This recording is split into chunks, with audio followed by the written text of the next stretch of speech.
Nobody in Blackridge used the train station anymore. Not after the disappearances. Not after the screams. People claimed to hear beneath the tracks at night.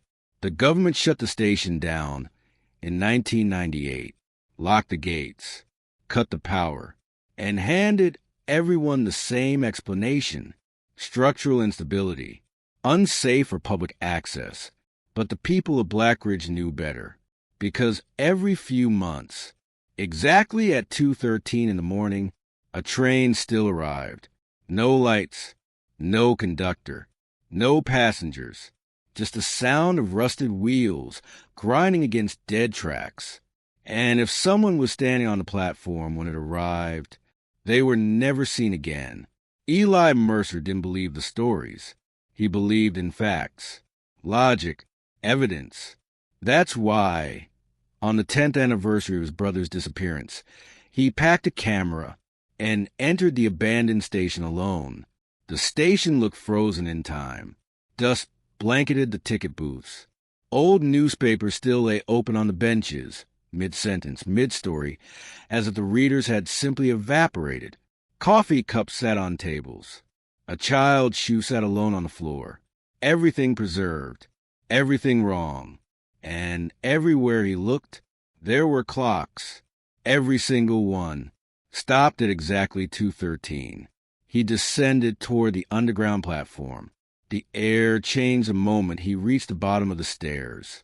Colder, heavier, the kind of cold that doesn't come from temperature. Then he heard it, a voice, soft, distant, coming from deep inside the tunnel. Voice in the dark, barely audible. Eli, he stopped breathing. It sounded exactly like his brother. Eli, barely a whisper. Daniel, narrator, silence. Only the slow creak of metal, somewhere deep underground, as if something enormous was shifting its weight.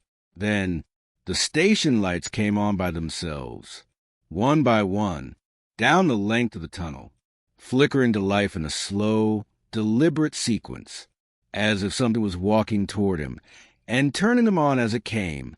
Eli raised the camera, and there, at the edge of the light, beside the tracks, he saw them, dozens of people, standing perfectly still, faces pale as old paper, eyes open, empty, fixed on nothing, clothes from different decades, a woman in a 1970 station uniform, a little boy clutching a red balloon, a man with half his face burned black. None of them moved. None of them blinked. None of them breathed. Then the loudspeaker crackled to life. Station announcer, flat, distorted, impossibly calm. Now arriving, the last train to Blackridge. Narrator, the ground began to shake. A low rumble built from somewhere deep in the earth. Not a sound you hear so much as a sound you feel in your teeth. And then it appeared. The train emerged from the darkness slowly. Its metal body was blackened with ash and old scorch marks, as if it survived something that should have destroyed it. The windows were completely dark, painted over or worse. And behind the glass, something moved. Not passengers. Shapes. Tall. Wrong. Twisting in ways the human body was never designed to move. Eli stepped back. The train stopped in front of him with a screech that seemed to come from everywhere at once. Its doors, slowly, opened. Inside sat dozens of passengers. Motionless, dead eyes fixed straight ahead, hands folded neatly in their laps. And sitting among them was Daniel, exactly as he looked the day he vanished. 10 years ago, not a day older, not a mark on him, the same jacket, the same face, just staring, waiting. Daniel, quiet, flat, no warmth. You shouldn't have come here. Eli, voice breaking. How? How are you alive? Daniel, what is this place? Daniel slowly rose from his seat, and that's when Eli noticed.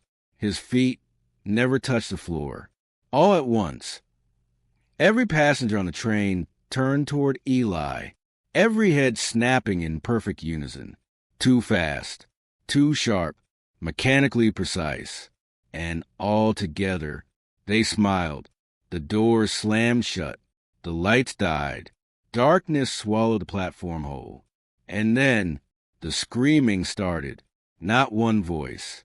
Hundreds, layered on top of each other, tangled, desperate. As if every person who had ever vanished beneath Blackridge Station was crying out at the same moment from the same darkness. Eli ran, blind through tunnels he couldn't see. Something followed. He could hear it, wet footsteps, uneven, getting closer. Then a hand closed around his shoulder. Ice cold, he spun, raised the camera. And Daniel was there, inches away, standing in the dark where no light reached. Except now, his mouth had opened far wider than a mouth should open, far beyond human, and inside it there was only darkness.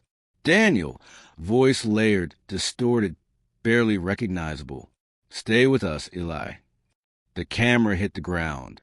The screen filled with static, and the footage ended at exactly 2:13 a.m. Police searched the station the following morning.